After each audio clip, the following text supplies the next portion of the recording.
All right, welcome to week 2. Before you know it, we'll be like, welcome to week 11, and you won't even know what happened. It goes by so fast. How did the first week go? Second week is pretty short, right? Do you guys have Monday class, usually? You guys miss it? Okay. So today we're going to be talking about the organization, financing, and delivery of public health services. After the midterm, Dr. Hale's going to come in and do the lecture on healthcare services. We usually have those together, but we've shifted some things around so that you guys can get as much content that is directly related to the first part of your project done before earlier in the semester. So speaking of projects, you may have noticed that we assigned teams. Did you guys see this yet? Okay. So I just used a random list generator. I didn't do anything but that, and you guys are perfect because there are 36 of you, so we have 9 teams. So when we have our first break, take a little bit of time to try to find your teammates. Next week, you'll start to cover content that directly relates to the first project, coalition project. So it'll be important for you to start to get to know each other. And Amy Weber will talk more about teams, and there's an activity next week about your leadership style, so that'll all help kind of work together. I want to take you and point your attention to an important place around teams. So if you go into assignments, there's a whole subfolder on working in teams, including group work expectations. So I'm not going to spend time this week talking through this, but you guys look at this. You're going to want to make group contracts, or you will need to make group contracts. This tells you, or group charter, I guess is what you call it, tells you what that means. This is the first year we're doing this, but you can fire a group member. Okay, but the reasons or grievances must be specific, consistent with the expectations of the group charter, and documentable. You can't just come to me and say, I don't like so-and-so. They like the color blue and I like the color red. That's not, unless that's in your charter, that's not going to count. Okay? If you get fired, I don't expect this to happen. I'm just going over it. If you get fired, you have 3 options. You can convince another group to hire you. That might be hard if you got fired from one group. Convince your original group to rehire you, or complete the project on your own. I don't think this will be a problem, but this is just so that you guys... Working in teams is what we do all the time in public health. It doesn't matter if you're the data cruncher or the commissioner of health. We're all working on teams. So we have to get better at doing that. And you're going to work in teams with people who you don't know, you didn't choose. That's like work life. You end up in a department, you're so excited to get your first job, but the person you share a cubicle with, like, chews with their mouth open, or they, don't work the way you want them to. Tough, right? You have to adjust. So groups typically work awesome. But this is just so that you guys can get a charter together, so you kind of all know how you're going to communicate when you're meeting, and lay that out early on so expectations are clear. That makes group work go better. There's 2 other documents, strategies, authorship criteria, which will come in handy when you're doing your parts 1 and parts 2. And then at the very end of the semester, you'll do a peer evaluation form. And I've beefed this up this year a little bit more. So there's a group evaluation. then your individual performance. So evaluate kind of how you feel you did, and then you're going to fill out a form for each one of your group members. This is like, I don't know, 13, 14 weeks away, so we'll come to that later. Any questions about groups? Nobody leave the class because we have a perfect number of groups of 4. All right. Any other? Yeah. You said we have to have a group charter. Is there like a way we have to set it up? No. Okay. Whatever you guys decide. As far as meetings, splitting up work, whatever it is that you guys feel is important for your group charter. But there's some information in this on that. Okay. No, there's no specific way that I want you to. But it'll be due the 23rd of September. So I've got a couple weeks. And that reminds me, I need to make a Dropbox place for it. So you'll have a Dropbox folder for it. And only one person needs to turn it in per group. Okay. And now can everybody see, when they open it up, do they see the modules and everything? Okay, if not, then you probably haven't gotten 100% on the syllabus quiz. Okay, any other questions before we start? Okay.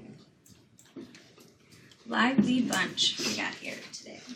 All right, so this is one of my favorite content areas, but I'm not going to try to get too in the weeds, but I really like to have a discussion. So when I ask questions, feel free to answer them. Get involved, and I'll try not to geek out too much. So our learning objectives, like always. So we talked about last week that the public health system includes both governmental and non-governmental agencies. So when we look at this graphic that we had last week, you see the public health agency in the middle, and then all these other agencies. So governmental agencies play the lead role in public health at the federal, state, and local level. Why do you think government plays a role in public health, the lead role?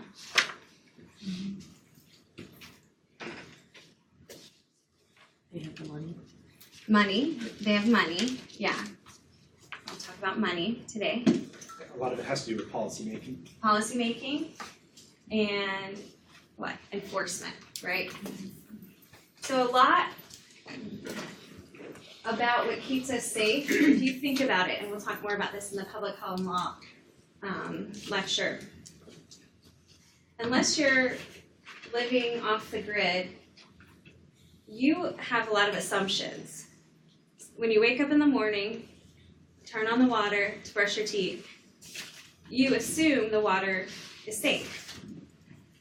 When you get into your car, you put your seatbelt on and look both ways before you back out, or watch for all the students passing on campus. There are expectations, right? There are expectations of how you're going to drive, how other people are going to drive, the safety of your vehicle. All of that is ensured by the government. So that's really why they play the lead role. They have the money, and then a lot of it's around policy and legislation. But other organizations play that major supportive role. So we're going to talk about those 3 levels of government: federal, state, and local separate. And then finish off talking about financing in general and how we finance public health, and some issues around the public health workforce. Okay, so federal health agencies. So there are multiple agencies that play a role in health. And we're going to focus mostly on HHS. But they're not the only ones. We have the Environmental Protection Agency, Department of Education, Department of Agriculture, Transportation, Housing and Urban Development, are just to name a few. So to get you kind of thinking and working through kind of what the roles of those organizations are, we have our first activity. So I want you guys to read the role and select the agency that you think is associated with that role. And you can utilize your neighbors if you like.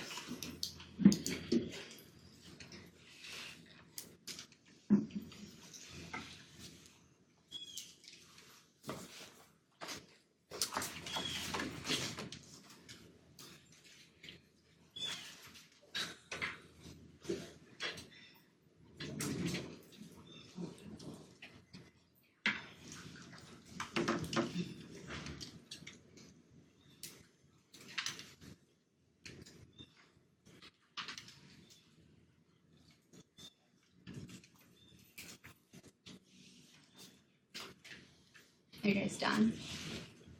No.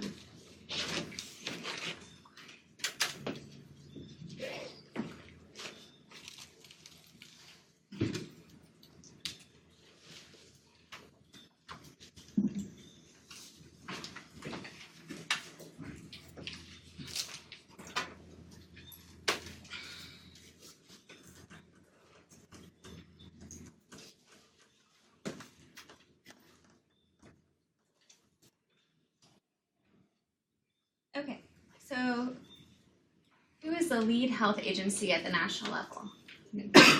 HHS. I gave that one away. Okay. What about which agency is in charge of workplace safety and health? Wait, what did you say? Labor. Okay. Yeah. Louder, or I'm just gonna have to say. What did you say? Okay. Health education and services to students. Department of Education. Environmental safety. EPA. Food safety. USDA. Nutritional support. USDA. Public housing. And homeless shelters. You guys are smart. Okay. So you see, some of this stuff is not directly related to health in the way that you may think, especially when we think about housing. But remember those determinants of health that were at that social and environmental level that play into our health. So all of this is kind of in that broader context of public health and health. So HHS is the focal point for health concerns at the federal level. I'm going to show you their organizational chart in a second. It's going to make your eyes cross a little bit. They have a really big budget. Last year their budget actually went up. They've been increasing their budget slightly in the past few years.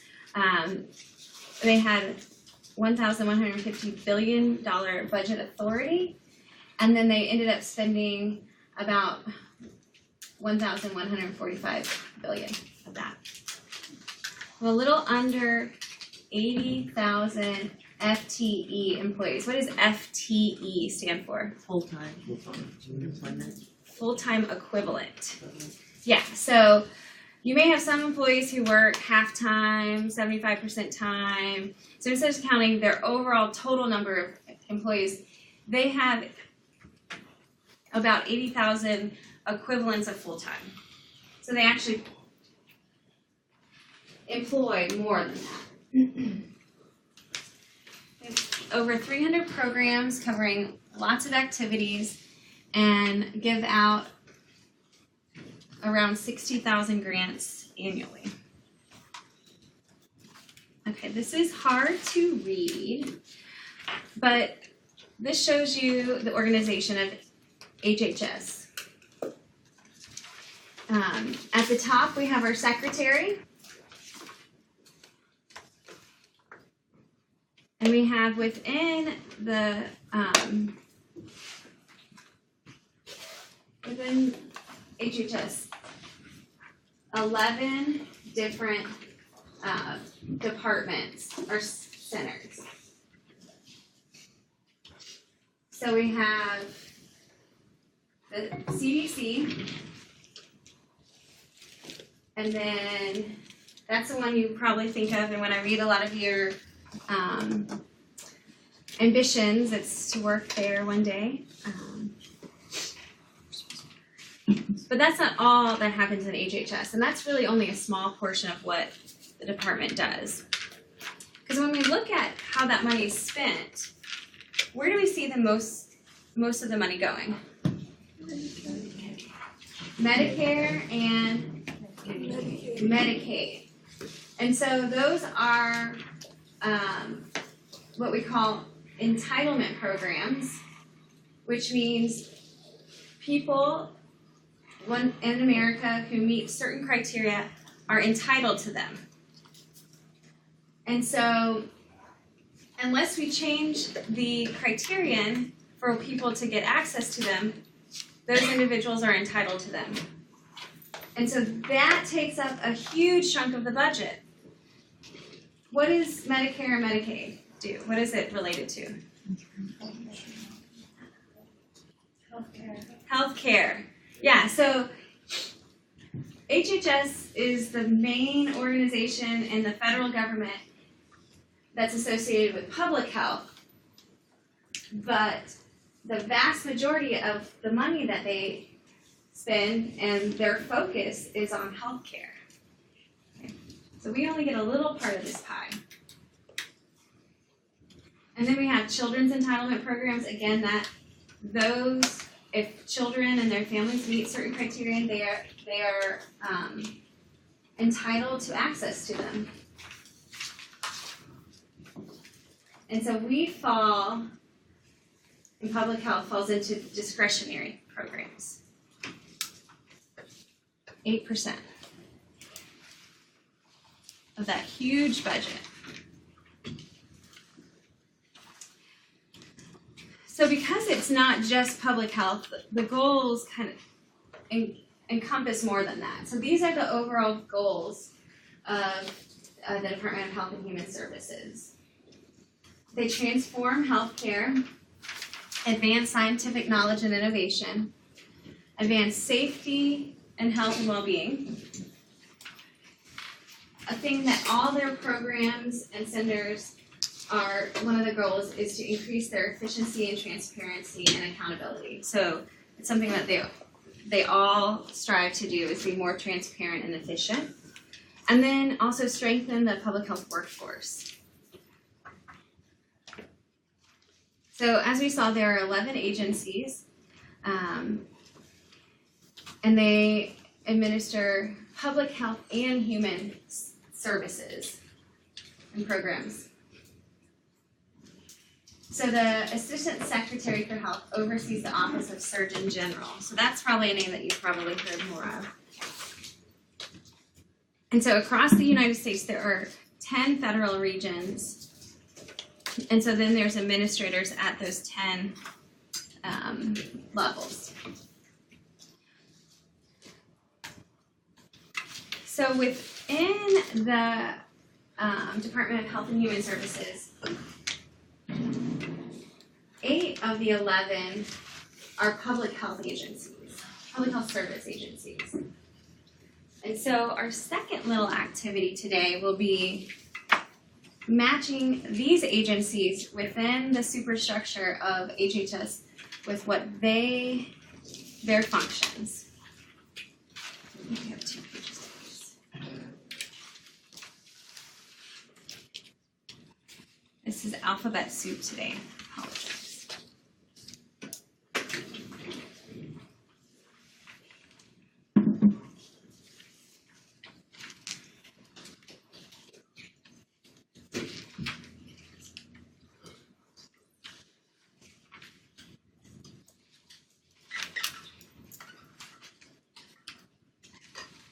Okay, so which organization supports biomedical research? Yes, which is the National Institutes for Health, right?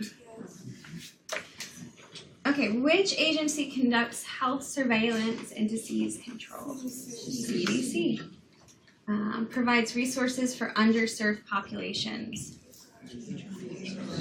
HRSA or HRSA. So that's the Health Resources Services Administration. So HRSA funds federally qualified health clinics.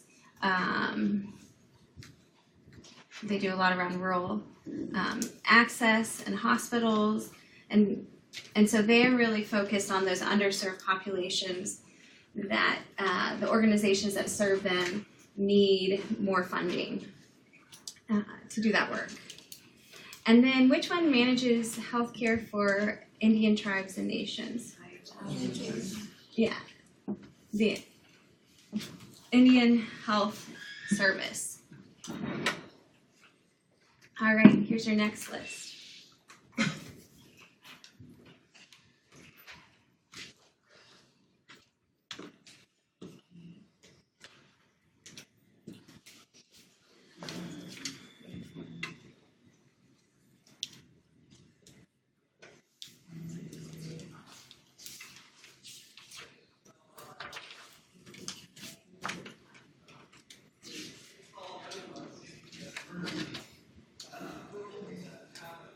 All right, which agency ensures food safety and regulates medicines and medical devices? Prevents exposure to hazards from waste sites. Yeah, ATSDR. Works to reduce substance abuse. SAMHSA, yeah. And funds research on the medical care system. AHRQ. Sometimes it's called ARC. Okay, and so of those remaining agencies within HHS, these are their human services agencies. So the Centers for Medicare and Medicaid Services, or CMS, they again take the biggest chunk of the pie, 2 chunks of the pie. The Administration for Children and Families, and the Administration on Aging. So again, these are more on human services, so instead of population-based work, but though there's only 3, they take up quite a bit of the pie, and only so much is left for all the public health service agencies. Okay, so next we're going to talk about the state and local agencies, and this is where it gets fun. So state agencies really kind of replicate what's happening at the federal level. So you can almost ensure that, or expect to see agencies at the state level that mirror or act at the state level as the ones in the federal. So we have our state health agencies, you have your human service agencies, and we'll talk a little bit about how in some states these all are in an umbrella organization, and others the state public health agency is in a standalone organization. Environmental protection, labor and departments of insurance, transportation, housing, agriculture, and then the governor's office. What is the governor's office like in the federal government? The White House, yeah. So all of these agencies fall under the executive branch in the states and at the federal level. So they are part of the executive. And so of the 3 branches of government for my native students, what does the executive branch do? I'll give you 3 options. Do they interpret law, create law, enforce law? Enforce, okay. Did that take you way back to middle school, to civics? Yeah, so think of these as, again, that role of public health is enforcement. And that's where we see public health at the state and federal and at the local level. So in 2012, they did a large profile of the state health agencies. And what they kind of grasped from this was that these are what a typical state agency does. They have either full or shared responsibility for federal initiatives.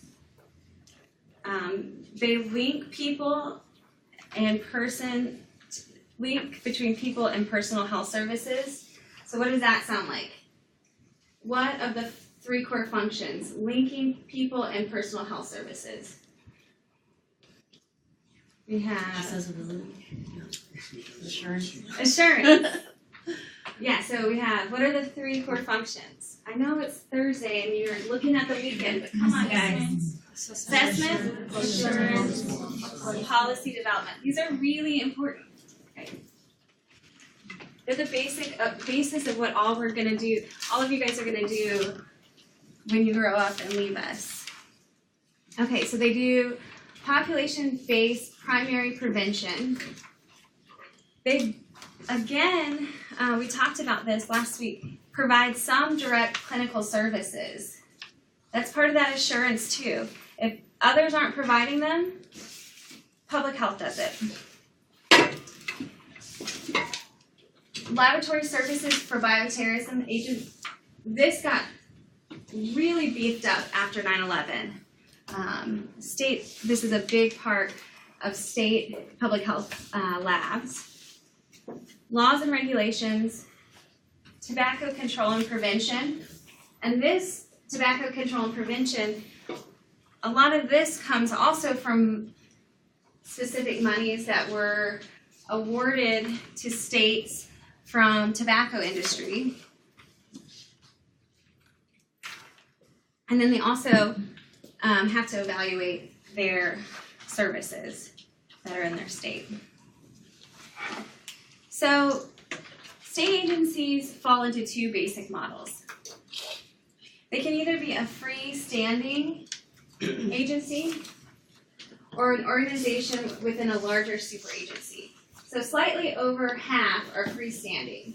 So in the state of Tennessee, do we have a freestanding one? What is our state health agency called? Tennessee Department of Health. So just based on the name, do you think it's a standalone? Yes. Yes. So in Missouri, the state agency is in a larger super agency, and that's where it was last, where it's public health and then Medicare, Medicaid, human health services, all in one larger agency. And then half of states require that the senior health official have a medical degree. That's like the minimum requirement for half of them. So the other half don't have that requirement. They may have some others. Why would you, as a state, require that the head of your state agency have a medical degree?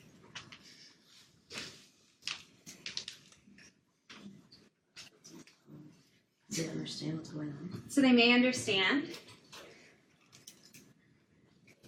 So in many states, the head of the Department of Health is an appointed official. They're not elected. They're appointed by someone who's elected. But this is a way to ensure that, it's not just my Uncle Joe that I'm gonna have run the agency. Having someone with a medical degree, you would expect them to have some understanding of public health. Not all states are they appointed, but most of them are. Okay. So this kind of shows you, this is looking at the population size served by state health departments. It's kind of hard to see. The darkest blue is the largest population. What does that mean, population size served? So the state population, so the size of the population that state health department serves. For whatever reason, South Carolina and Nevada said they did not want to participate. South Carolina has probably somewhere in the medium to large population though. And Nevada is probably around the medium as well. So we can see that the state's health agencies serve different size populations because we don't just divide our states and force people to live in certain states based on the need for equal population. But that does change kind of what they do and how they serve their populations. This one shows governance, which we're going to talk about. So the thing about states is they have a lot of autonomy, right? What is that called? What do we call states' rights versus the federal government? The idea is federalism. So we see a lot of this in discussions about states' rights versus the federal government. If the federal government can require certain things from states, or certain things that the federal government can require, and how they require it. But within states, they have a lot of autonomy for how they set up their governance structure, how they set up a lot of things. Because states, and this is what many of the states' rights kind of focuses on, have a better understanding of the people who live in their borders than the federal government. So they can choose, again, their governance and how they work with the locals. So we see which is the most popular governance style. Yeah, decentralized. It's hard to see this down here, but that kind of goldenrod-ish yellow. And then we have a mixture of largely decentralized. We have centralized and largely centralized, and then mixed. So you see Tennessee's mixed. So really, other than decentralized, there's just a mixed bag of the other types. And so what do we mean by these governance structures? So when we talk about centralized,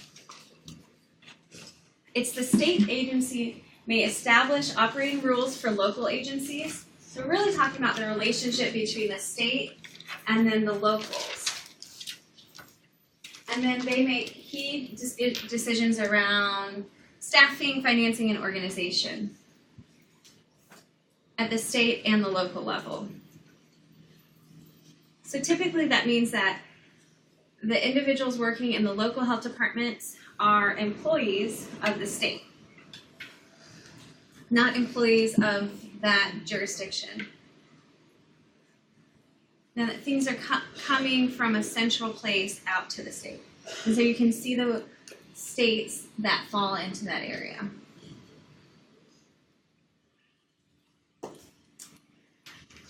So even in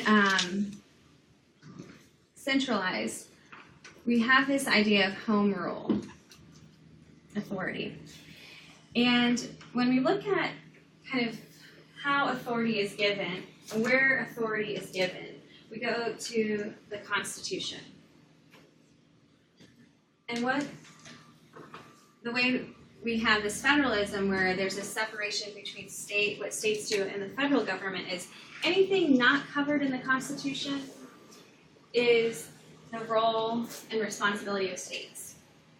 Nowhere in there does it say your local county or city or municipality. So local agencies don't have any authority unless it's given to them by the state. And 2/3 of states do this, so that they can adopt their own local constitutions and exercise broad ranges of government powers that are typically reserved for the state. Why would states give up some of their authority to local government? Autonomy. Autonomy. Autonomy. Yeah, the locals, just like the states feel like they have a better understanding of their people than the federal government, the local government agencies feel that they have a better idea of what the people in their communities need.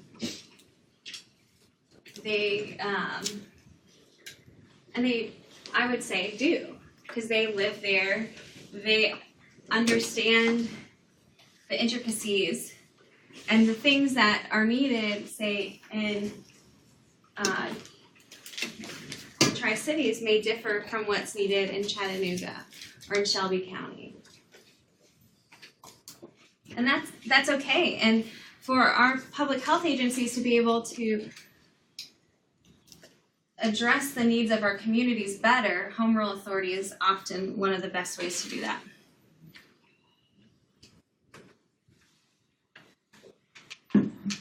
About 4 states have this shared model.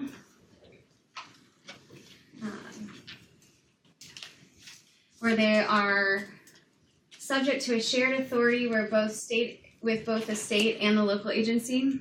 And so this usually is the state health units are led by employees of the state or local government. If they are state employees, then the local government has the authority to make fiscal decisions and or issue public health orders. So they may work for the state, but the local government makes those financial decisions.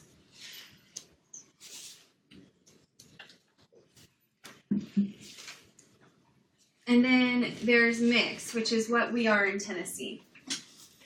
So this is where the state agency maintains decentralized relationships with some jurisdictions while having centralized administration control over others. So how does that work here in Tennessee? We have this regional and metropolitan distinction. Mm-hmm. Yeah. So we have, for some reason they're called metropolitan or urban health departments, and then the rest of the state. So of the 95 counties, I believe 6 are decentralized, and these are big population hubs within the state. Across the rest of the state, we have a local health department that are underneath the oversight of a regional. We have the Northeast Regional Health Department right off of campus here that covers all the counties in the region except which one? Sullivan, because Sullivan is considered one of the metros. So Sullivan's employees, the people who work at the Sullivan Health Department, are not state employees. They are employees of that county. So they have a different relationship with the state health department. Because in a centralized system, the state makes a strategic plan, for example, and decides how that's going to be implemented across all the health departments. And so they may say, this is how we're going to initiate this intervention, or these are our priorities for the next 5 years. The metros don't necessarily have to follow that. Except they still funnel, the way money comes through, and we'll talk about this later, goes to the state and passes through to the locals. So it's not like they can just do whatever they want in Sullivan County. because they rely on that money coming from the state, either state money directly to them or federal pass-through. So they still have accountability to the state. It's just a little less, I don't know if restrictive is the right word, but they don't necessarily have to do everything that those in the centralized communities do. Does that make sense? So doing research in this area is really complicated because you have these clusters or these areas that are clustered under, and states don't do things all the same. So there's a lot of heterogeneity in the work that happens at states. So it can be tough to generalize some of the findings of research into the public health system. So moving on kind of from the governance piece of it to the money piece, we see that the largest share of state health agencies' revenue, where does it come from? The federal government. So that's the biggest chunk. And that's followed by their state and territory general funds, right? Then we have other funds is like the next big one, and then fees and fines. So fees and fines are typically, when we think of that, those are things like fees for hospitals and nursing homes, and fines for agencies or corporations for not doing something right. So that makes up just a small part of their budget. But more than half their budget comes from the federal government. And we can see how money is spent by health departments. And this is their per capita expenditures. So how much they spend per capita. So on average, how much money is spent per person in the state on public health.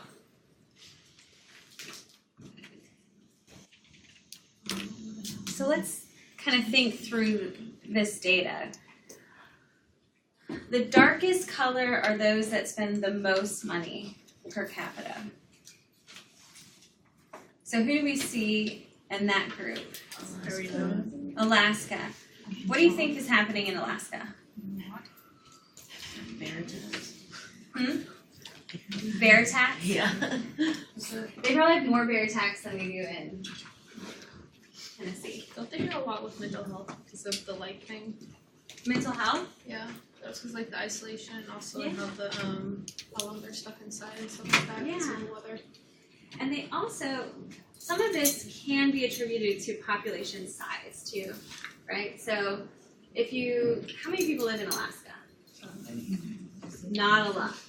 Anybody want to move to Alaska? No? It's beautiful for certain parts of the year, right? So that might be just due to the nature of small population size, that they have a pot of money, and so since they have fewer people, they spend more than $120 per person per year. Let's think about those. Who else? We have Arkansas, which is really unique because if we look, I wish they had used better colors that were more distinct. So I'm going to have to look. Arkansas spends more than its neighbors, right?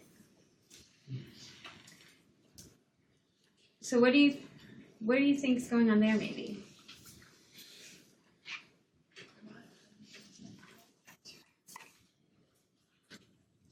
There's no right or wrong answer.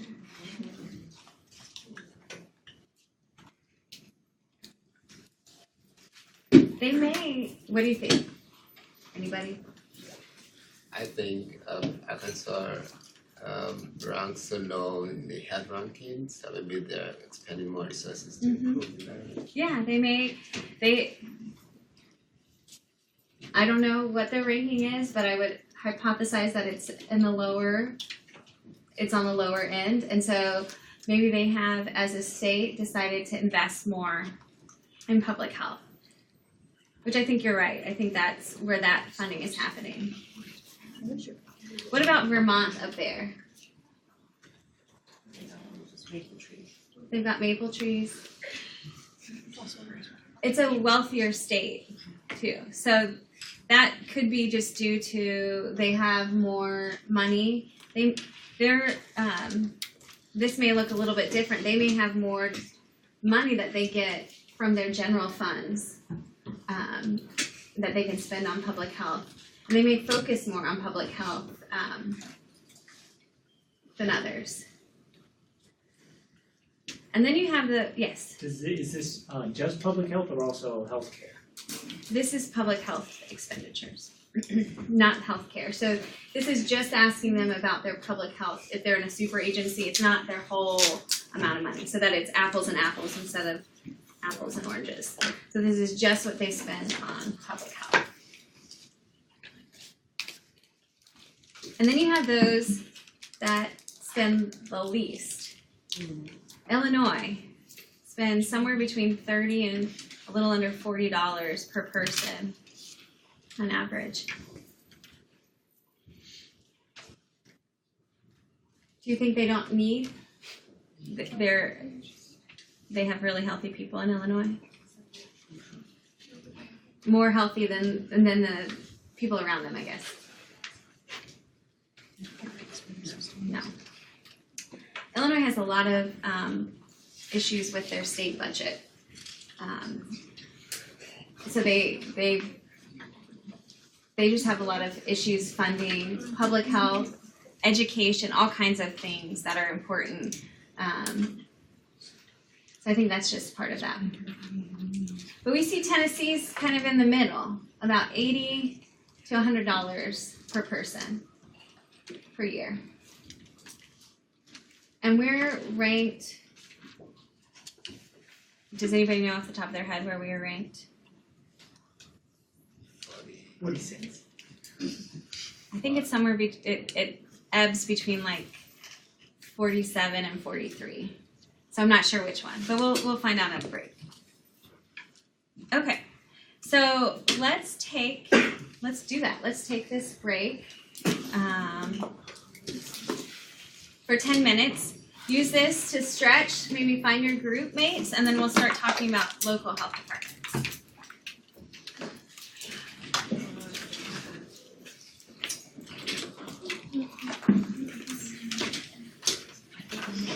Oh, no, you're fine.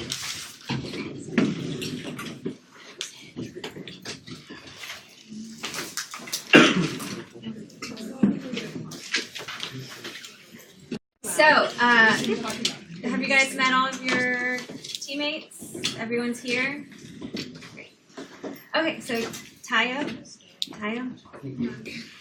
was asking about the data, and so they just put this out end of last year. This is from the Association of State and Territorial Health Organizations. And so this, we can put a link on there. This is their whole profile.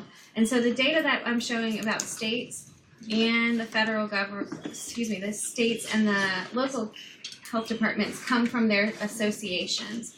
And they put out these profiles on a regular basis. And so you can get even more up-to-date information. This is still, even though this was put out in 2017, this is something you will learn very quickly when you start to look, especially with your health issue, that when you go to look at your health issue and you're trying to find the most current data, you'll find that some data are a couple years old, some are even older, because it takes a while for the data that are collected to be disseminated to the population.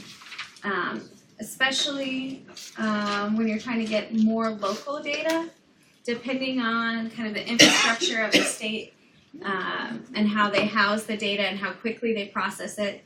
You'd be surprised how long it can take. I used to work on a study called the National Children's Study in St. Louis, and to get the number of births in the last year, I mean, it was over a year until you had that data.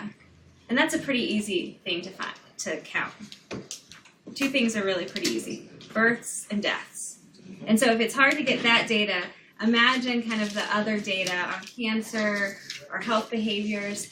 So you're going to get nervous. You're going to be like, I can't find data from last year. That's how it works. But here is just a couple different graphics on that financing of state health departments. I think this is a really interesting graphic where it shows just how the revenue has changed. The big recession happened in 2008. It seems like it took a little bit of time for that to kind of hit the health departments in 2010, and they were recovering, and then something happened where they dipped down a little bit in 2015. So until we get more data, this is the most current. And you can see that a few of the levels changed a little bit. More federal monies in 2014, less in 15, so the darker line is 15. It looks like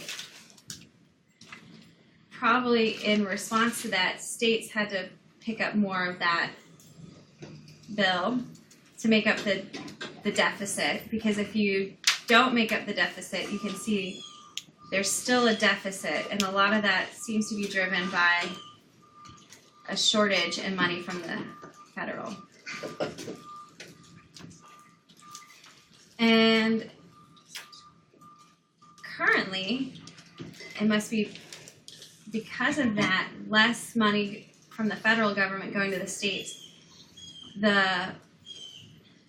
It's not a pie anymore, but the circle is a little bit less than half of their monies are coming from federal funds now, or now being 2015. So, if you want more information, there is this 186-page document that you can read over the weekend. You will not be tested on that, though. Don't worry. Okay. So we're moving from state to local. And so local health departments have the most direct and immediate responsibility for performing public health activities at a community level. I mentioned, or we kind of talked a little bit about who is the first to respond to an emergency. Is it the National Guard? No, it's the locals. And that goes across for all public health things. The locals have the most direct and immediate responsibility because they're there. So this was from 2018. This shows you all the local health agencies in 2008, and I have an updated one and 2 slides. We've seen a shrinking of the number of local health departments because health departments have merged. Some states have kind of pushed local health departments to merge. Some have done it on their own, mostly due to financial reasons. If you're a small health department and you only have so much money, if you work with the health department next door, now you have more money, and there's an economy of scale at some point where you have enough money that it's actually more efficient to do your work. So here's Tennessee, and like we talked about, this is a primarily or mostly centralized state. So you see these regions are the big chunks, and then these pretty colored ones are all of the metros. And so these are located in these urban cores. So we have Sullivan, what's this one? What's this one? Chattanooga, Nashville,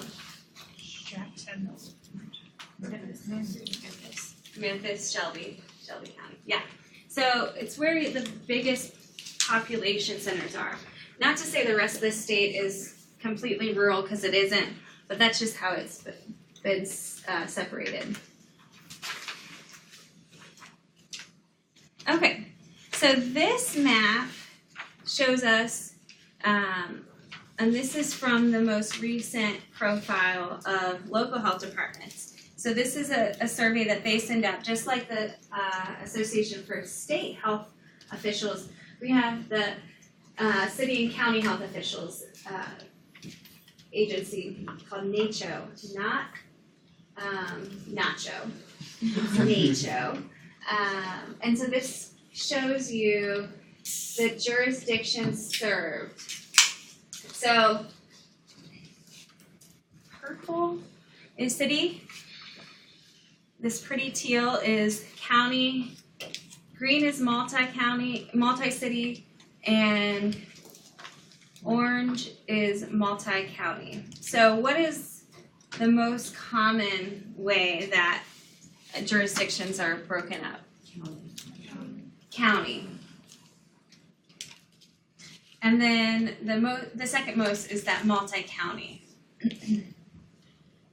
And you can see that certain states lean more towards it. And then there are a few just multi-county. So this is where I used to live in Missouri, somewhere over there is St. Louis. But this one right here is 3 very rural health departments that decided to come together. When their forces combine, they have more money. Okay, and so this is looking at jurisdiction by population size served. So we talk a lot when we look at local health departments, either 2 ways, rural versus urban or population served. And they both give you some similar data, some different. Because as you can see, the size of a county differs drastically by states. Again, this is something states decide, the boundaries of their counties. Georgia has, I think, like 115 counties. We have 95.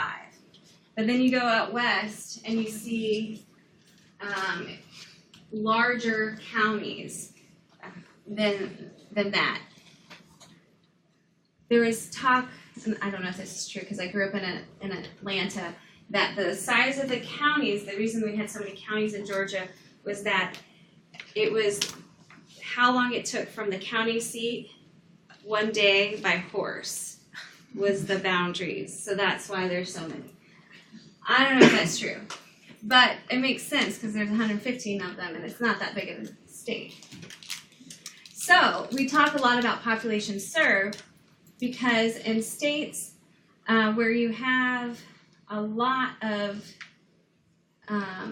smaller units, the size of their population that they serve may be smaller. But rural is another way to look at it because you can have a lot of small health departments around a big urban area. So they may have a small population served, but their constituents, the people living there, have access to a lot of things because they can go across the border of the counties. Because in the state of Tennessee, since we're centralized, it doesn't matter if I am living in Carter County and I would go to the Washington County Health Department. I'm a Tennessean, I can go to either one. But so you can see some differences. So again, that vast majority, almost 70% of health department jurisdictions are at the county level. When we are looking at small population served. A larger chunk of that group is the city, because those cities probably don't have as large of a population as the counties. And then we've got our largest jurisdictions, so these are our real big cities, have the largest amount that are real big counties, the largest amount that are at the county level.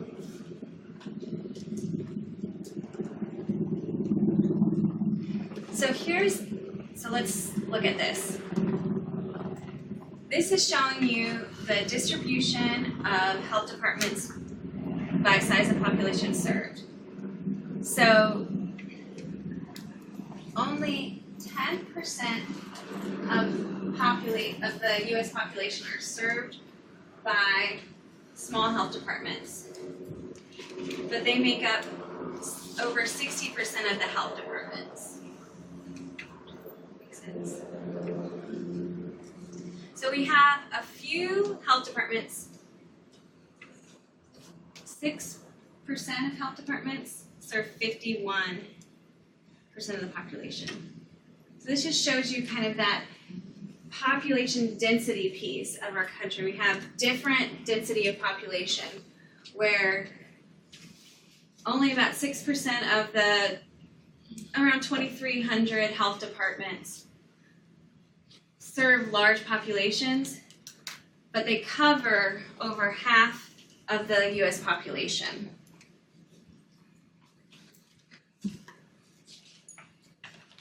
And the median level is pretty close. A third of health departments are medium size, and close to 40% of the population is served by them.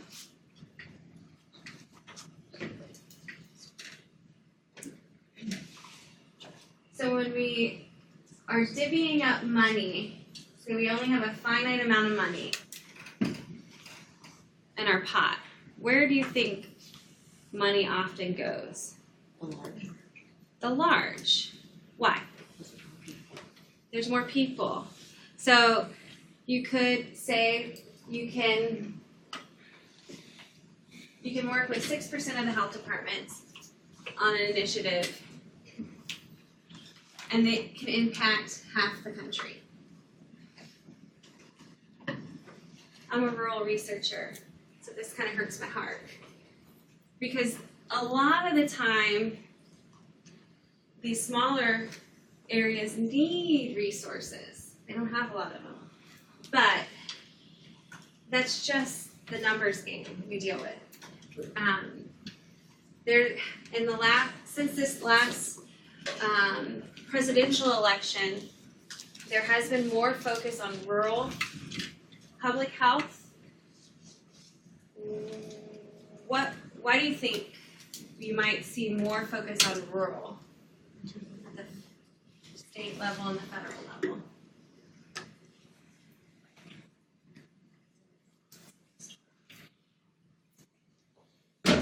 Would it be access to healthcare? Access to healthcare.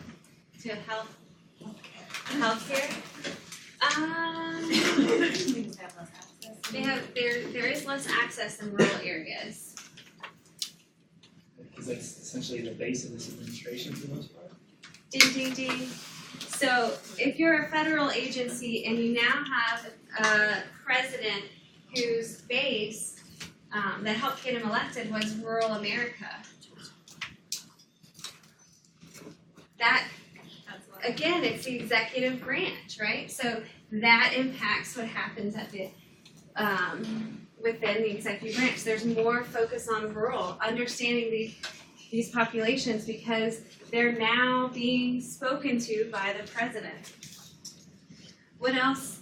That sounds so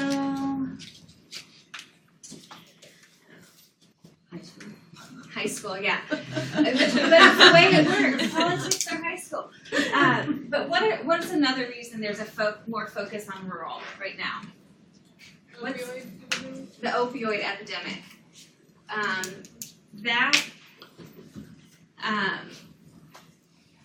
The opioid epidemic started in Appalachia, and it's spreading. But because it's having such an incredible impact on small communities and rural communities, that's money's going to those communities, and focus is going on those. It's only really driven by that one issue, but it's a major issue. So this is just shows you kind of, again, our population is dispersed where the vast majority of people live near urban cores, but that 10% is still important, especially when we look at health equity. Okay, this is an old graphic from the NACCHO 2010. This is from your book. I looked. This hasn't really changed enough that the percentages, like it didn't shift enough that I was gonna pull in, because they don't have a good pie chart in this most recent NACCHO profile. So let's think back. We just looked at the state health departments, and what made up the largest chunk of their budget? Federal. What now is the largest chunk of the locals? Their own money. Followed by state, direct, and then federal and federal pass-through is either money is given directly to the local health departments. Federal pass-through is it's given to the states and the states pass it through to the locals to do the work. So this is really important, the fact that the largest source of revenue is local monies.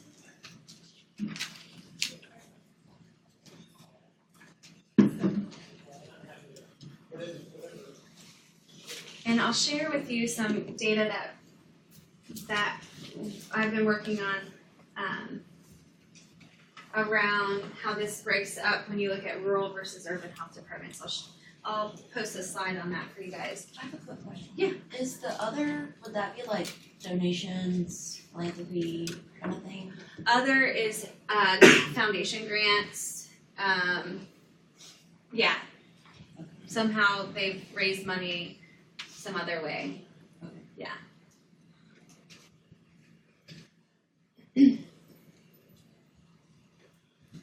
And Medicaid and Medicare are smaller portion. Okay, so because this looks slightly different when you look at rural versus urban, and I'll share that with you in some thoughts. But for today, we'll just talk about this. So if almost a third of their budget comes from their own money. So where does the local money come from? Businesses through taxes, people through taxes. So this is where we see differences in what a health department can do depending on where it's located. If a health department is located in an affluent community, there's more taxes. So then they have more local money to utilize. So their pie gets bigger. The nice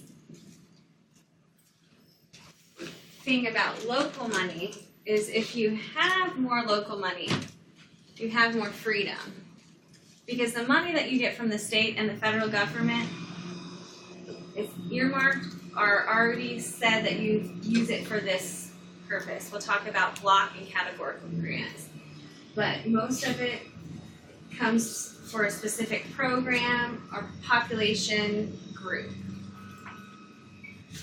If your local money, you have more control over because you can decide how you want to spend it. So having more local money means you have more things you can do for your community. So very similar to other public entities like schools. Public health is very sensitive to the economics of the community they serve. Okay, so here are some new slides from that NACCHO survey that I thought were interesting. It's just showing over time changes in sources. And some have stayed relatively same. Federal have stayed relatively the same since that 2010 into 2016. And the reason they're missing the 2013 is because for whatever reason, the question was asked differently, where they had the question for federal and state were clumped together for locals. So that's why the data is missing there.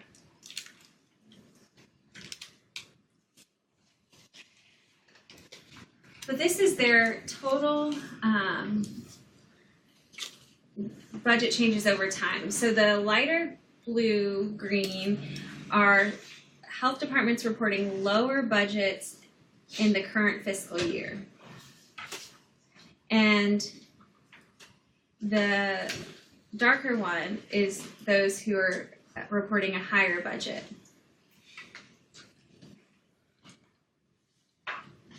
We can see how the budgets, when you look, what are we seeing? What are we seeing as a trend across?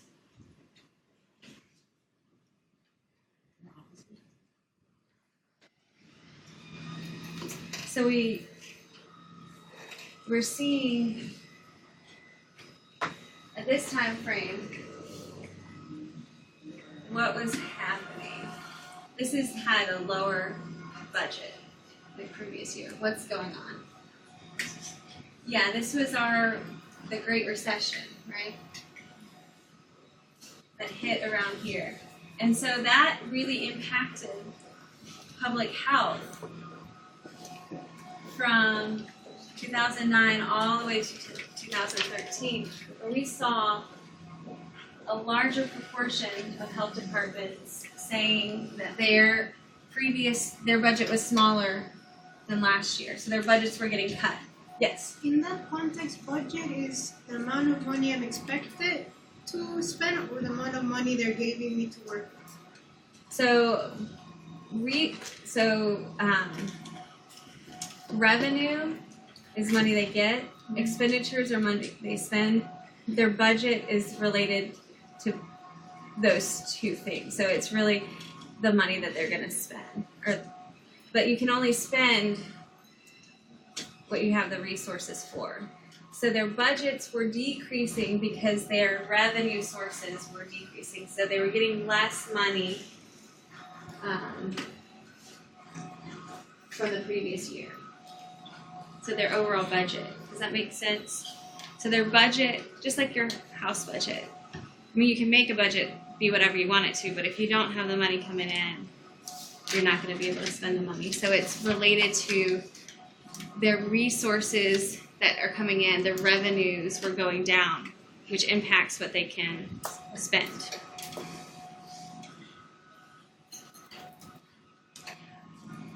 But we're seeing that it's starting to kind of, like you said, flip-flop, but it's really kind of evening out. We're not seeing this drastic difference. So we're finally seeing the impact kind of ending and seeing life post-recession in public health. Okay, that was a lot more on finance than I've done in the past on that, but I thought it was really interesting to see those changes over time. Okay, so local health departments, 3 out of 4 have a local board of health. And the local board of health can have a variety of functions. And they don't all, just because you have a local board of health doesn't mean they have all these functions. They advise on policy programs and budgets. They can set priorities and goals. They can adopt or vote on regulations. This one, pretty much all of them do, is approve the local health department budget. And then some of them can hire and fire the local health department head.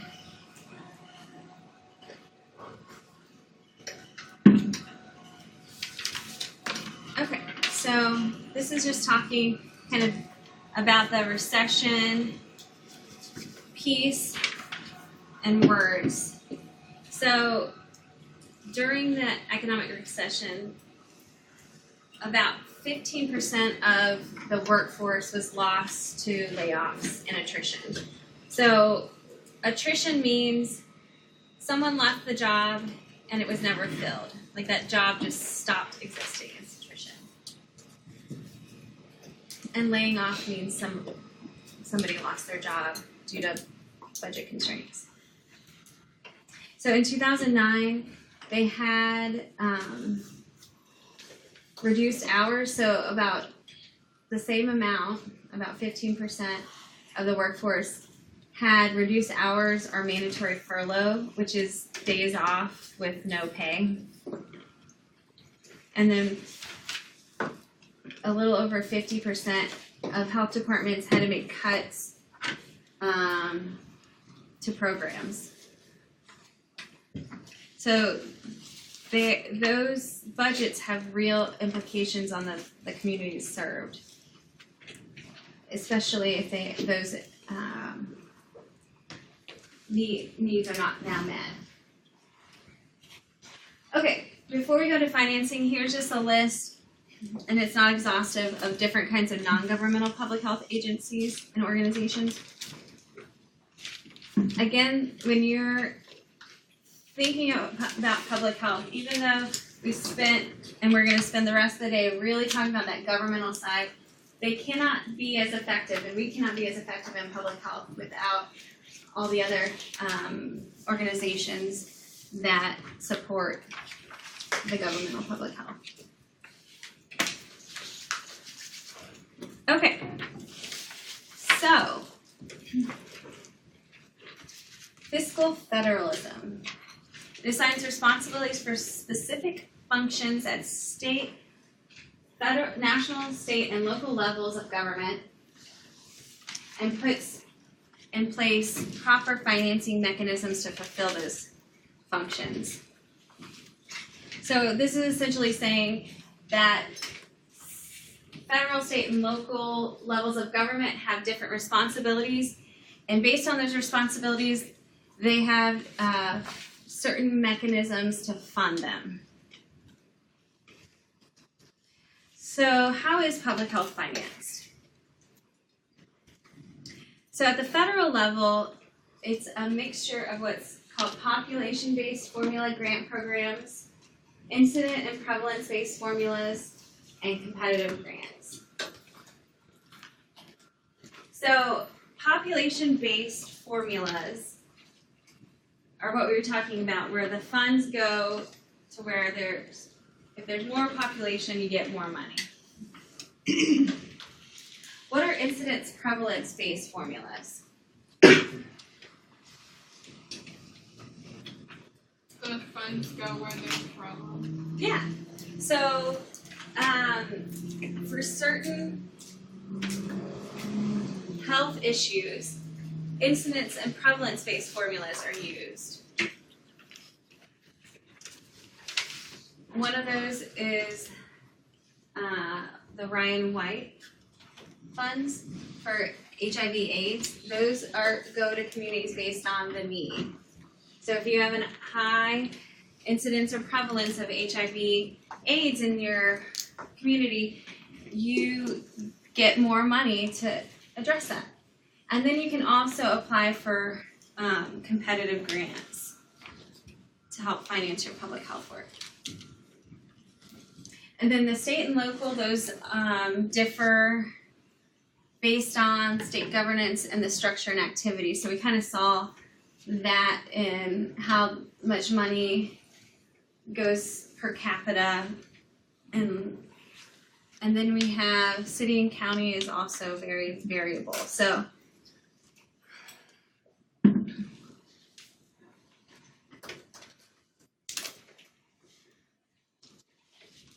here is the message that I think is so critical, and I don't think we do a good job in public health. I'm really advocating for more money in public health. 75% of healthcare costs are from preventable conditions. But we spend less than 3% of our total US health expenditures on public health and prevention. We spend the vast majority on treating things that people didn't have to get in the first place. And then US communities that increase public health spending by 10% experience 8% reduction in preventable mortality rates during this time period. So the return on the investment is here. We're talking about mortality. You can reduce deaths by spending more money on public health. Taking some money away from only treatment and putting it towards public health.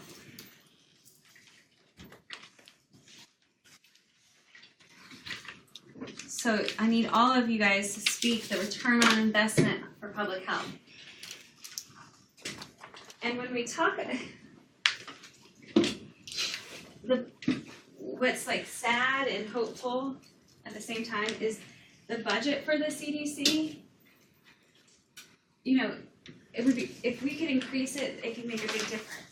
And increasing the budget of the CDC would be a drop in the bucket in the national overall budget.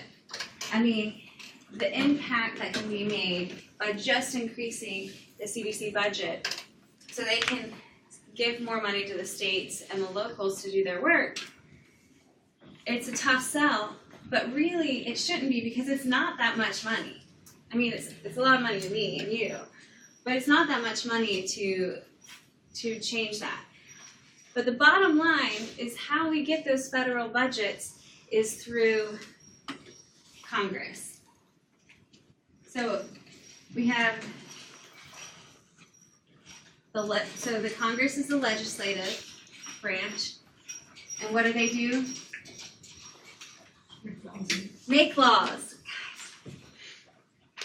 So and the way that money comes to public health is through the Congress, and they hold what we call the purse strings. So they decide what agencies are authorized to do. They propose the purpose of the funds, the amount of funds, the amount of time that you have to spend the money you get, and other parameters, including who can receive funding from federal agencies, what their grantees cannot do with federal funds. Does this ring a bell to anything that you can think of that Congress has said you cannot spend federal funds on abortions? So it doesn't matter if your health department or if your health clinic does provide abortions, you would never receive any more funds if you were using those funds for abortions. You cannot use federal funds for abortions. That's not the only thing you can't do.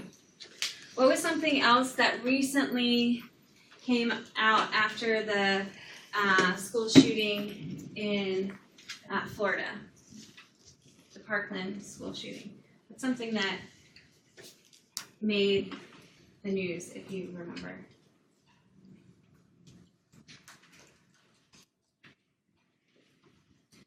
So,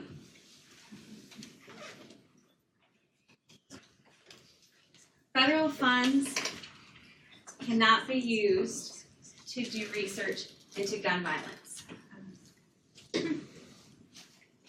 And this came out because these young people from Parkland started talking about this, that we don't know the impact of gun violence on communities because you can't research it. People can research it, but most of the research money comes from the federal government through NIH and CDC. So essentially, you can't. Now, when that came out, the legislators who wrote that in, and this is not a new thing, this is at least a decade old, it's probably even older than that, said, well, that wasn't our intention. But the intention versus what has actually been done is the difference. So, again, the Congress holds a lot of power over those executive branch organizations. And so, depending on kind of the interests of the Congress, that can impact what we do in public health. But there's a couple different types of federal grants. You have categorical, which is the main source of federal aid. And this money is called categorical because it's specific for category. It's either project-based or formula-based. But when the federal government gives this money to a state or a local health department, they can only spend that money on that area. So you can't say, we have extra money left over at the end of year from a Ryan White HIV/AIDS grant. I'm going to move it over to our women's health and get a mammography machine. You can't do that. It has to be used for that purpose. And that's the main source of federal aid. The other large source is block grants. And these have certain provisions that are general, but then the states and the locals can decide exactly how they want to use it. So this is an example of TANF, so Temporary Assistance for Needy Families. So they'll get money for this, but they're not told how they have to spend it. And then mandatory is explicitly specified appropriations by Congress. So if you're running a health department, which of these two main sources and types of grants, of these two, do you think you would like more? Categorical or block? Block. Why? You can have more flexibility in what you do, right? But categorical is the largest.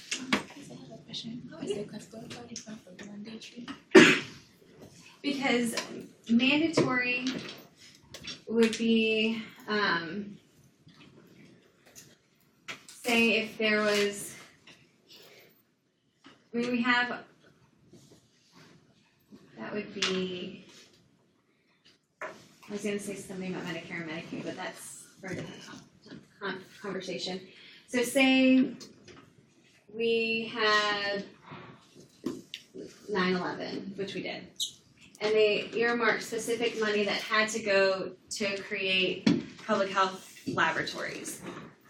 That does not necessarily, won't always be that there. They explicitly put that appropriations. Often these are more related to emerging things or of the interests of those in power, Republicans, Democrats, liberal, conservative. So these can change. These categorical programs are typically the ones that are always there. So these are you're always gonna have money that's coming for these kind of categorical areas. The amount you get differs based on if it's population or incidence or prevalence based. That's a good question though. Okay, so this just kind of talks even more about the GDP. And I think most of you have heard this, that we spend some of the most money of all of industrial countries on healthcare. So compared to other countries, we spent in 2012 almost 18% of our GDP, our gross domestic product, on healthcare. And again, we're spending, and 75% of that money is on things that are preventative. And that's larger than other countries, where we spend more money on healthcare and very little on public health. And that looks different compared to other industrial countries. There are a lot of reasons for this, but there's a greater emphasis on hospital services, diagnosis and treatment, more than primary and preventative care services. So thinking about that, why do we spend so much money on healthcare? Dr. Hale's gonna go into like super deep detail about this, but just broadly thinking about why do we spend so much money on healthcare? We don't have one payer. But what does it matter if we have multiple payers? Are we all paying for the same stuff? No. It's harder for us to, or for consumers to negotiate prices, and therefore insurance companies dominate the conversation, and they basically set the price at whatever they want. So we have healthcare spending that's out of control. Yeah, so it's not a true free market, because it's not like when I go to the grocery store and I see that Red Delicious are $1 and Granny Smith are $3, and I say, I really like Granny Smith, but I don't want to spend that much, so I'm gonna get a Red Delicious. We don't really know the true cost of a lot of healthcare, because we're not in there making those decisions. There's that middleman. And since we have multiple payers and the payers are the insurance, so we have public and private, and then we have personal payment, that's a lot of administrative cost to the healthcare system, because the healthcare system has to be negotiating and working with all these different payers, billing and coding and getting reimbursed differently, and that costs, that's a lot of administrative costs, which doesn't necessarily translate to better care of patients, right? It's just cost in there to just do business.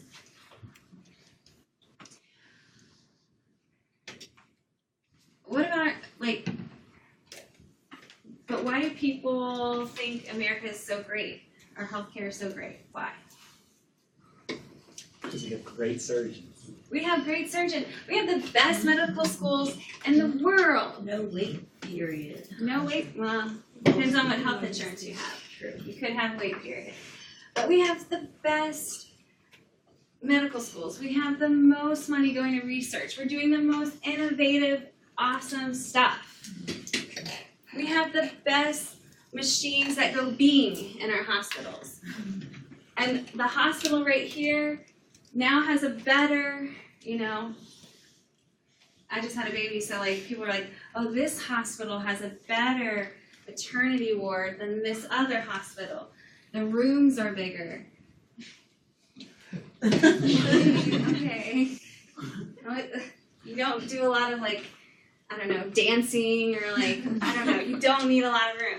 But those are the things that make people want nice things. They want the newest, the best. Especially us Americans, we like our shiny new things. That drives up healthcare costs. And because we're capitalists about it, it's not run by the government. So that plays a role in it too. So when you look at us compared to other countries, they may have more of a socialized medicine model or socialized health insurance, where the government's saying, we need to cut costs, so we're going to trim some of this down. We're not going to pay the doctors as much. That MRI machine that's 2 years old, it's going to be okay for another 5 years. We're not going to buy another one. So those are a lot. But that emphasis on hospitals and diagnostic and treatment really drives up that cost. But I still like to go to a hospital that has, it's like new paint. You walk in and there's like cookies. We all want that, right? Okay, so thinking about that return on investment. So we focus really a lot on that treatment side. But this study that was done, it's getting old now, but I still like looking at this data. It's showing the percent change attributable to public health spending. So where do we see the biggest impact? Infant mortality. So why do we think that? Why do you think infant mortality has the biggest impact? And Alzheimer's is pretty much no impact.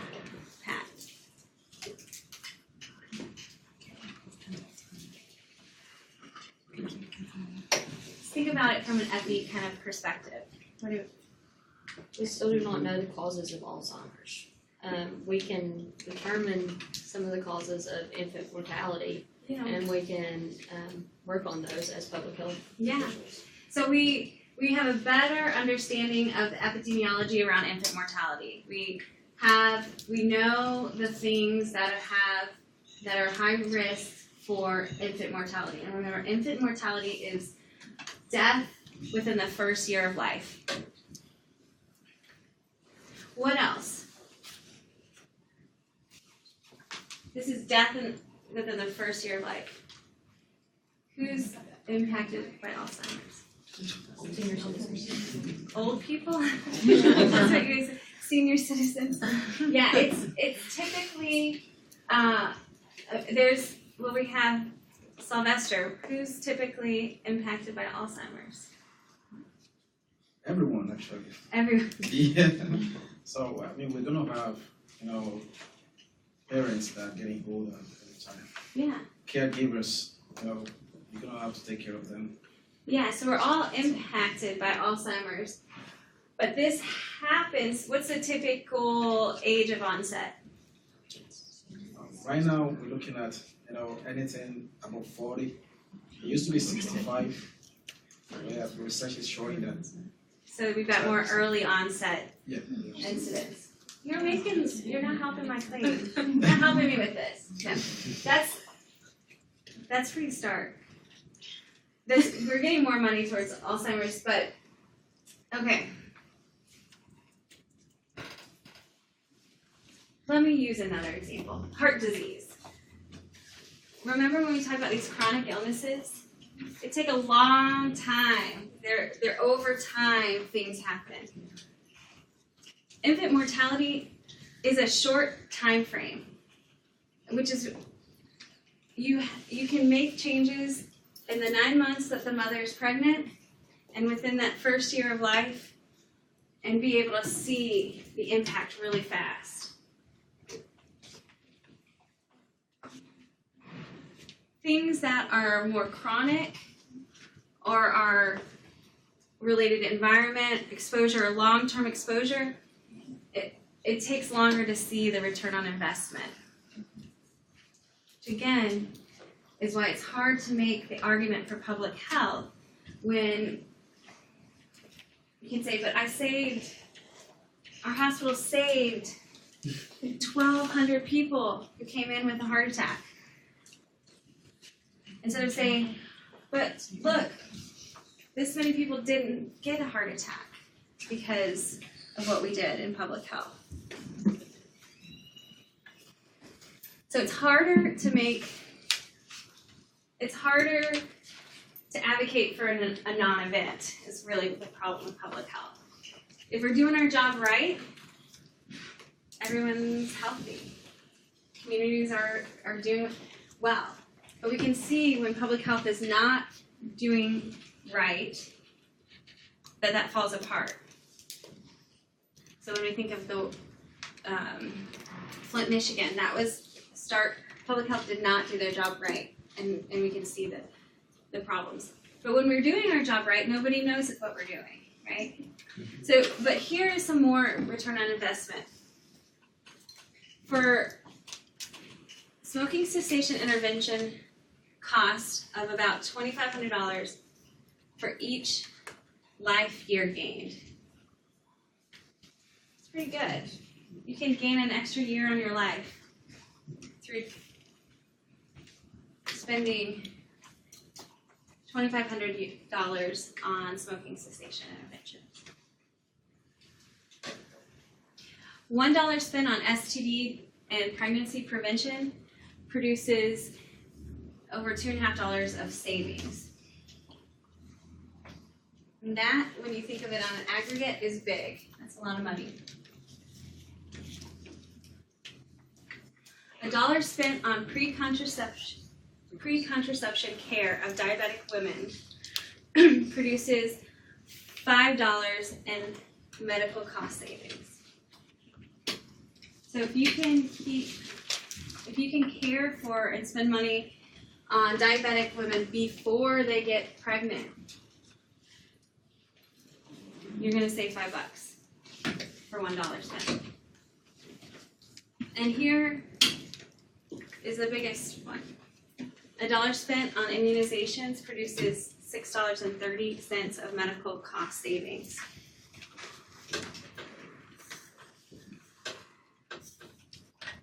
And this is from the CDC.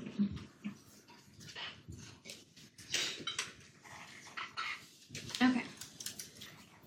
So we're about to start our last section, but really just bringing the financing in, kind of wrapping it up.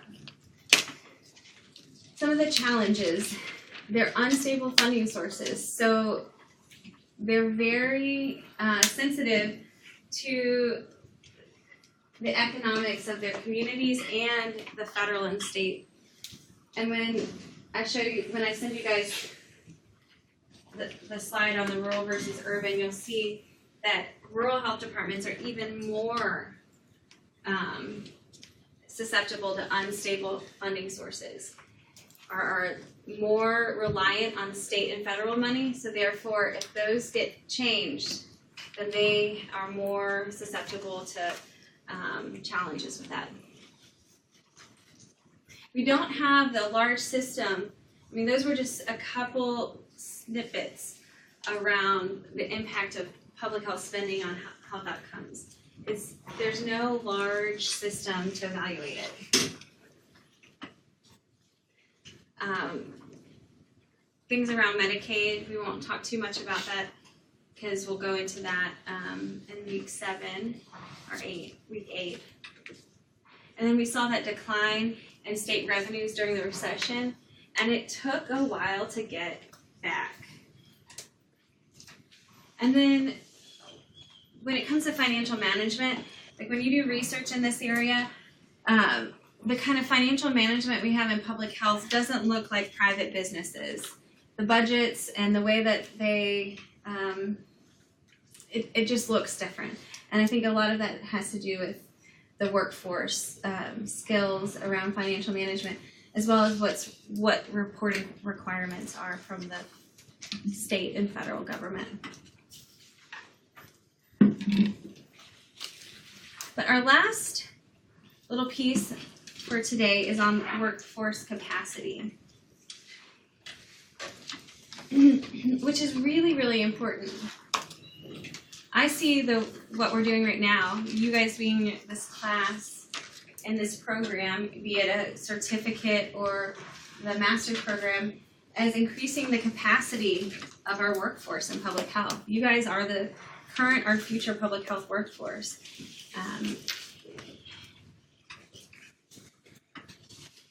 So unlike certain fields, the public health workers don't have one job title or one occupation.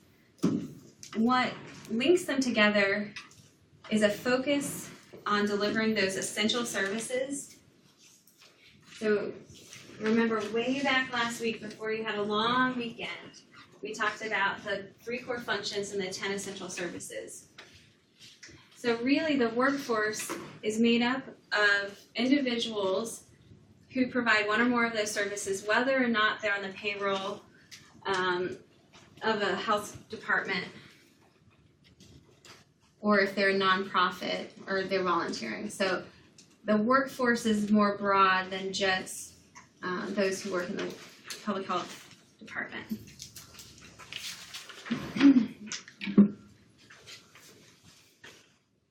I always need to change this slide but I don't, because I just love biostatisticians so much that I have them listed twice. So, we have kind of our usual suspects, epi and bio, health educators, environmental health, but then we have people who you might think of, and the health service administrators over there, but individuals who you think of as more around healthcare, so nurses and physicians, and dental health workers. But actually, if they are primarily focused on delivering one or more of the essential services, then they fall into our workforce. So this is kind of a weird, busy way of displaying data, but this is from that NACCHO profile study that shows the workforce composition for local health departments. And so, what are our biggest categories? Nurses. Support staff. Support staff. And then other, not listed. Environmental. Yeah, environmental health workers make up a big part of it. Environmental health is a big part of public health. You can thank them for clean restaurants and pools and ensuring that work sites are safe, all of that. But then we see at the local level, this is not at the state or the federal, this would look different. But we see our epi-stats right here, physicians, they don't make up that large because more of them are, a lot of the stuff can be done by nurses. Our health educators and community health workers are right here. So you can kind of see how the breakdown looks for the workforce for health departments.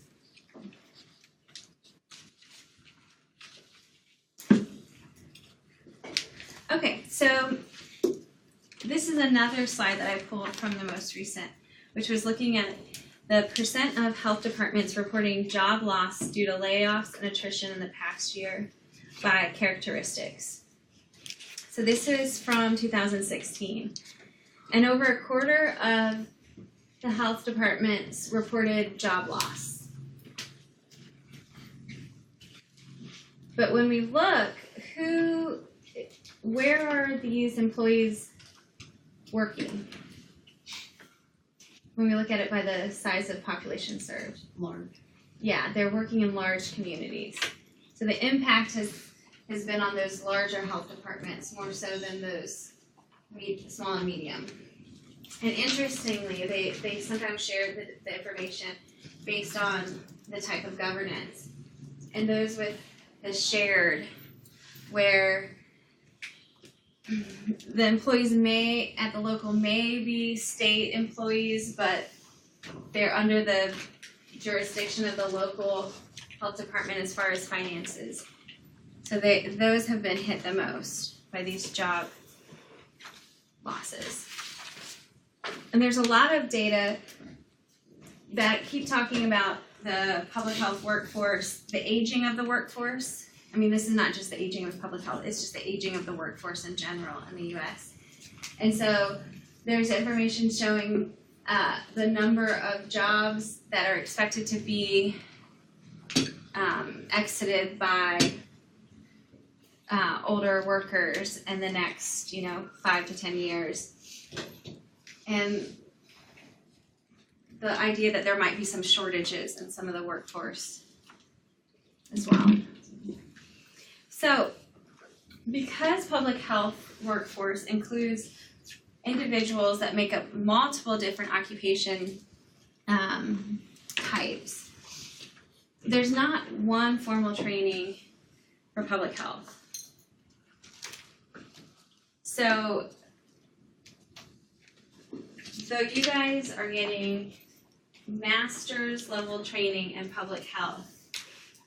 The vast majority of people that practice public health and are public health practitioners, do they have masters? The vast majority of them do not have formal training in public health. They don't have a bachelor's in public health or a master's in public health, and they definitely, the vast majority don't have doctorates in public health. So that there's really not been this formal training that is required. And we're just now seeing continuing education with the implementation of the Certified Public Health Exam.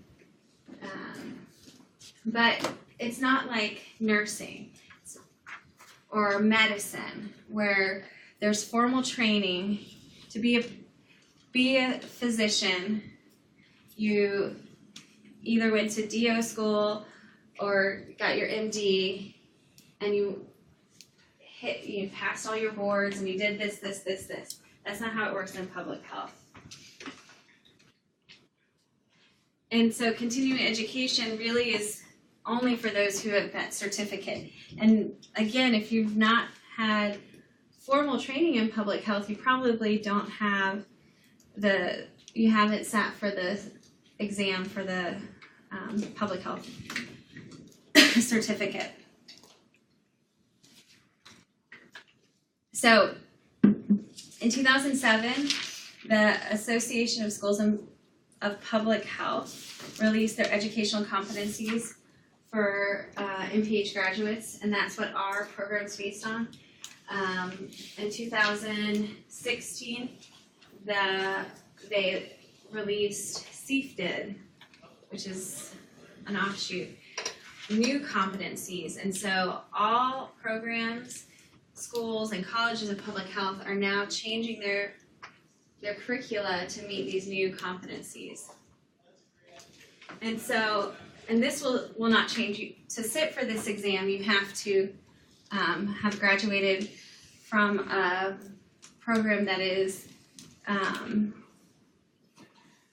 that has, why can't I think of the word all of a sudden?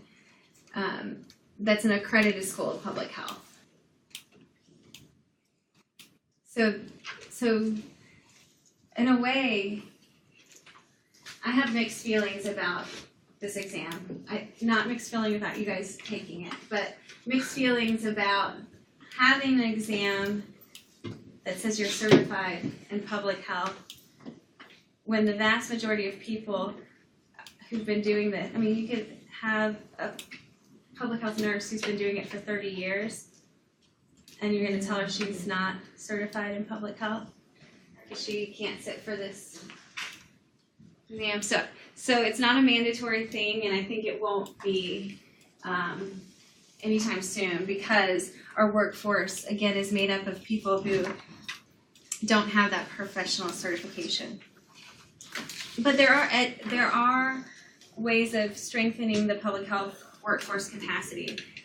You guys in this room, graduate education, our undergraduate program, which I think I see some people who are graduates of. What we do here in LifePath is training the employed public health workers. So we're part of Region 4 in the country as part of the public health training centers. And our task is training those who are already in the field, helping them increase their competencies, making them better at their jobs. And then career and leadership development. This is really big because people in public health, they start maybe as a public health nurse, they move up to the manager of the nurses, they move up and move up. Their education is in a clinical field, or it might be in public health or whatever their field is, but they hadn't had any real leadership development.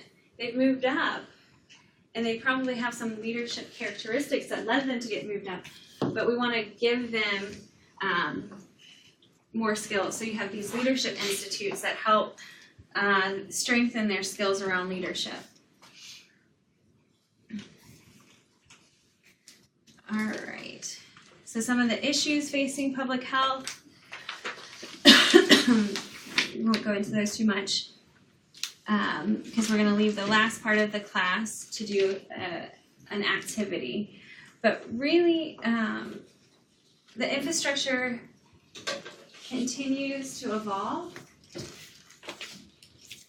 but that the key thing, the way we've set up public health within the larger healthcare system or health spending system is that the services provided represent only a small portion of health-related expenditures. But if we can increase that investment, we should see major gains. And so, on the flip side, we spend all this money on healthcare. So we spend more than most countries, but we don't see the benefits of that because our health ranking against our other industrial countries, we're down in the 30s. So we're spending a heck of a lot more money than countries above us. So if we shift that balance, we should see some additional gains. Okay, any questions before we? Okay, Sylvester, do you have those papers that you?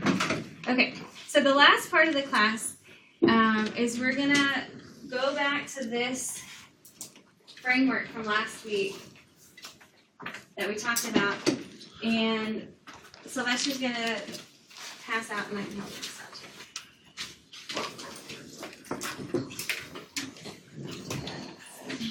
A little worksheet, a class activity. So what you're gonna do is, there's a list of 14 different things, and you're gonna decide where they fall in the framework.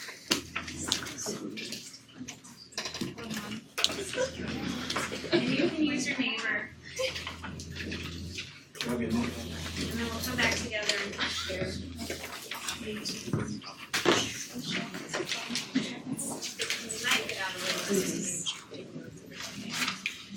Yeah. So you put environment.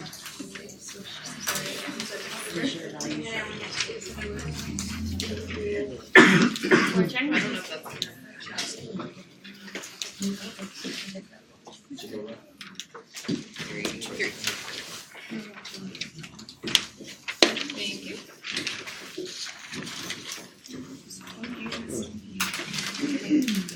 Anyone else?